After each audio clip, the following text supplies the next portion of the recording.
जळगाव जिल्ह्यातील क्रिकेट प्रेमींसाठी आनंदाची पर्वणी ठरलेली जळगाव क्रिकेट लीगची शानदार सुरुवात शनिवारी संध्याकाळी उत्साहात झाली। क्रीडा उद्योग आणि राजकारणातील दिग्गजांच्या उपस्थितीत या स्पर्धेचा शुभारंभ झाला। या सोहळ्याला जलसंपदा मंत्री गिरीश महाजन, माजी मंत्री सुरेशदादा जैन, जैन इरिगेशनचे अध्यक्ष अशोक जैन, आमदार सुरेश बोडे, आमदार मंगेश चव्हाण, आमदार चंद्रकांत सोनवणे, किशोर पाटील, जळगावच्या महापौर दीपमाला काळे, संचालक अतुल जैन, बाफना ज्वेलर्सचे नयनतारा बाफना, स्पेक्ट्रमचे दीपक चौधरी यांची उपस्थिती होती। यावेळी जळगाव कोकटा किंग्ज संघाचे मालक अतुल कोकटा, जामनेर सातपुडा युरोजचे किरण बच्छाव, चाळीसगाव चॅलेंजरचे संजय भावसार, रावेल रॉयल्सचे महावीर जैन, अंमळनेर सुहास जायंट्सचे संदीप काबरा, पाचोरा SKT योद्धाचे हेमंत कोठारी यांचा मान्यवरांच्या हस्ते सत्कार करण्यात आला। 2019 मध्ये केला, नंतर कोविड आल्यामुळे डिले झालो, परत यावर्षी तो परत जिवंत केलेला आहे।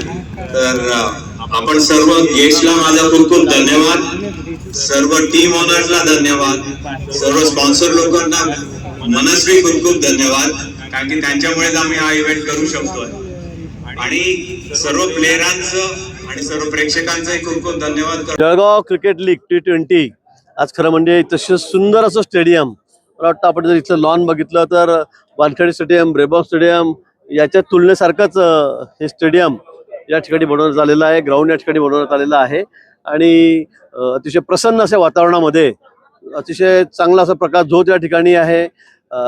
सगळंच वातावरण अतिशय आल्हाददायक आहे। आणि अशा ठिकाणी आज जळगाव जिल्ह्यातील खेळाडू, वेगवेगळ्या सगळे खेळाडू, त्यांचे सगळे ओनर्स या ठिकाणी आहेत आणि त्यांनी या टीम घेतलेल्या आहेत। अतिशय सुंदर अशा सगळ्या पोशाखामध्ये सगळे खेळाडू या ठिकाणी खेळायला तयार आहेत। मला वाटतं ग्रामीण भागातल्या खेळाडूंना एक चांगली संधी या लीगमुळे या ठिकाणी मिळणार आहे।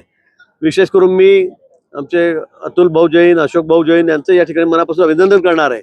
जैन ब्रदर्स सगळे, त्यांची सगळी टीम, त्यांना मी धन्यवाद देणार आहे की अतिशय सुंदर असं ग्राउंड त्यांनी या ठिकाणी तयार करून घेतलेलं आहे, स्वतः तयार करून घेतलं आहे, स्वतःच्या जागेमध्ये त्यांनी या ठिकाणी तयार करून घेतलेलं आहे। आणि खेळाडूंना प्रोत्साहन देण्याचं काम ते नेहमीच करत आलेले, सतत करत असले। आमचे भवरलालजी जैन भाऊ होते, त्यांच्या काळापासूनच ही सगळी परंपरा त्यांची या ठिकाणी सुरू आहे। आणि मला आज या स्पर्धांना येताना अतिशय आनंद होतोय। देशभर सगळा क्रिकेटचा ज्वर आता सध्या पसरलेला आहे आणि त्यात या स्पर्धा अतिशय आल्हाददायक अशा या ठिकाणी आहेत। आणि म्हणून सर्वांना मी मनापासून खूप खूप शुभेच्छा देतो। त्याचबरोबर जळगावमध्ये आता आपण जवळपास 250 कोटी रुपये नवीन स्टेडियमसाठी आणलेले आहेत। त्या स्टेडियमचं काम या ठिकाणी सुरू आहे। मला वाटतं खूप मोठं स्टेडियम, मी क्रीडा मंत्री होतो आणि त्यामुळे थोडंसं झुकतं माप घेऊन जिथे 25 कोटी मिळत होते तिथे आपण जवळपास 250 कोटी रुपये घेतलेले आहेत स्टेडियमसाठी। आणि या ठिकाणी त्याचं काम अतिशय वेगाने त्या ठिकाणी सुरू आहे। जुनं स्टेडियम जे होतं तिथे आपण 17-18 कोटी रुपये दिले रिपेअरसाठी, तिथे सुद्धा आता सिंथेटिक ट्रॅक वगैरे पळायसाठी, धावायसाठी ग्राउंड चांगलं आपण त्या ठिकाणी तयार करतो आहोत। खेळाडूंना प्रोत्साहन देण्याचं काम आम्ही या ठिकाणी करत आहोत। सर्वच आमचे आमदारही या ठिकाणी राजूमामा आहेत। जिल्ह्यामध्ये सुद्धा वेगवेगळ्या ठिकाणी अधिक निधी देऊन आम्ही खेळाडूंना प्रोत्साहन या ठिकाणी देत आहोत।